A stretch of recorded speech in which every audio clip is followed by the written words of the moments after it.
আসসালামু আলাইকুম, কেমন আছেন সবাই? আমরা আলহামদুলিল্লাহ ভালো আছি। চলে আসলাম আরও একটা রেসিপি নিয়ে। ফার্ম মুরগির রসা বোনা করব।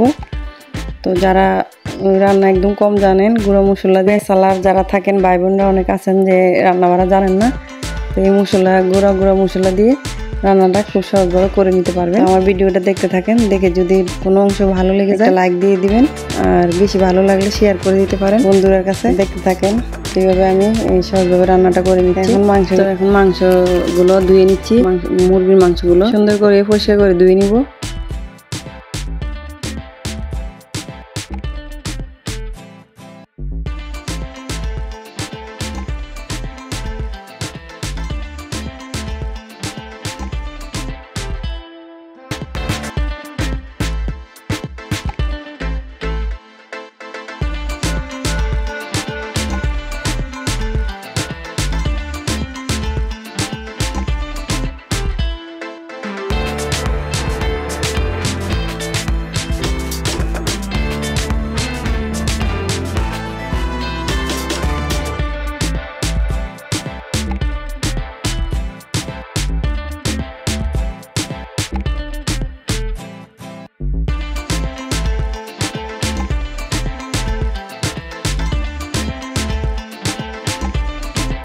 পানি দিয়ে গুলাই নিতেছি এগুলো। এরকম করে এরকম গুঁড়া মশলা দিয়ে আপনারা মশলাটা তৈরি করে নিতে পারেন খুব সহজভাবে। একটা মশলা তৈরি হয়ে গেছে সব কিছু মিলাইয়া।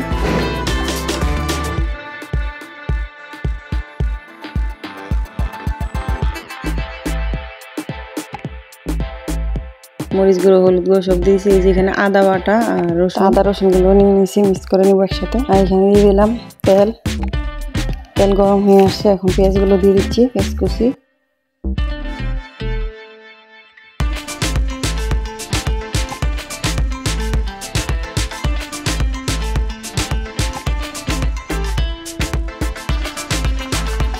বাদামি কালার করে ভেজে নিব পেঁয়াজগুলো। দিয়ে দিচ্ছি তেজপাতা, এলাচ, দারচিনি, আর দিয়ে দিচ্ছি গুলে রাখা মশলাগুলো।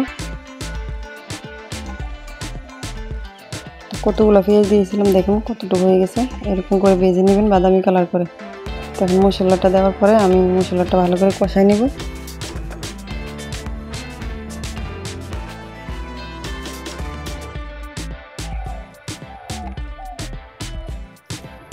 বাটিটা ধুয়ে একটু পানি দিয়ে দিলাম, তো মশলাটা ভালো করে কষাই নিব।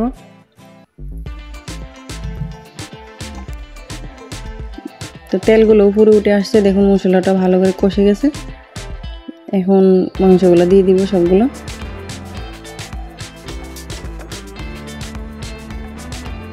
তো এই যে মাংসগুলো দিয়ে ভালো করে কিন্তু কষাই নিতে হবে।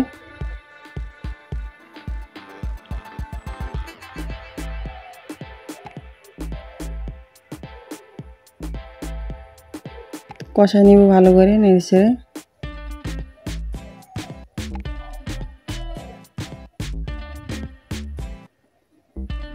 ঢেকে দিব কষায়।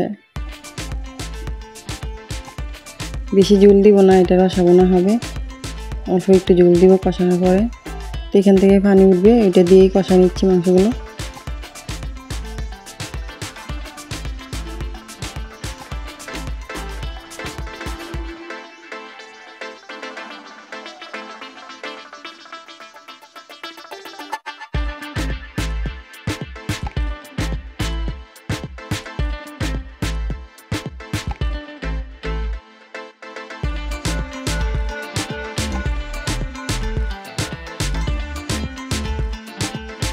এই যে দেখুন পানি উঠেছে, এটা দিয়ে কষাই নিয়েছি ভালো করে অফ ক্যামেরায়।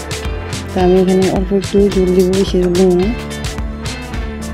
এখান থেকে কিন্তু পানি বের হয়েছে, একটু ঝাল রাখলে ভালো হবে। এটা যেহেতু ফার্মের মুরগি, তো অল্প একটু আমি আদা যখন পরিমাণ পানি দিয়ে দিলাম। এটা যেহেতু ঝোল রাখবো না, বেশি রসা বোনা হবে। তো এই যে ঝোলটা দিয়ে রান্না করে নিব, ঢেকে দিব। তো হাড্ডি গুড্ডি দিয়ে একটা আলু রান্না করেছিলাম, তো এটা দেখাতে পারিনি। তো একটা রেসিপি শেয়ার করেছি আপনাদের সাথে। তো এইভাবে করে রান্না করে খেয়ে দেখতে পারেন। এই যে রান্না শেষ, এবার দেখুন কত সুন্দর কালার হয়েছে। তো আর কি বলবো, সবাই ভালো থাকবেন, সুস্থ থাকবেন। আল্লাহ হাফেজ।